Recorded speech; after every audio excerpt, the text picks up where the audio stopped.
Samantala mga kapuso, tuloy ang mga tira ni Vice Presidente Jejomar Binay sa Administrasyong Aquino. Binatikos niya muli ang mga aberya sa MRT at LRT.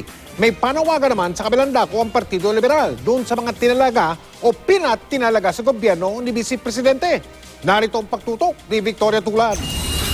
Nagtapat sa paglilingkod ang Nang magbitiw si Vice President Jejomar Binay bilang head ng Housing and Urban Development Coordinating Council o HUDCC at bilang Presidential Advisor for Overseas Filipino Workers Affairs, sumunod ang mga panawagan sa mga appointee ng Vice Presidente sa mga ahensya na pinamunuan niya nang magbitiw na rin.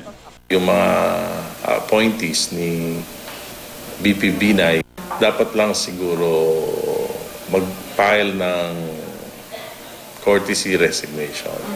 Kasi kung yung kanilang boss ay nagkikriticize na sa policies ng Aquino administration, paano natin may expect na sila mismo ay tutulong para sa mga pulisiya at mga programa ng Aquino administration. We have to leave that to them, no? Best discretion ho nila yan, kung ano ho sa tingin nila yung moral, kung ano ho tingin nila yung legal. Kanina, natanong naman si DILG Secretary Mar Rojas tungkol dito. That's up to the President, their presidential appointees. Dumalo si Rojas sa Emergency Management Training for Barangay Officials sa Tagbilaran, Bohol ngayong umaga. Pinuri ni Rojas ang mga opisyal sa walang pagod daw na pagtugon sa pangangailangan ng mga residente matapos ang mapaminsalang lindol noong 2013. Suporta naman para sa 2016 ang isinukli ng mga opisyal ng Bohol kay Mar. We shared the views together with the congressman and the other officials of Bohol na very fit naman si Secretary Mar. Sa mass wedding naman kanina sa Parañaque na dinaluhan ni Binay, namigay ng regalo at pera ang Vice Presidente sa mga bagong kasal. May cash and gift po kayo para palakpakan po natin ang ating Vice President. Vice President. Ayan.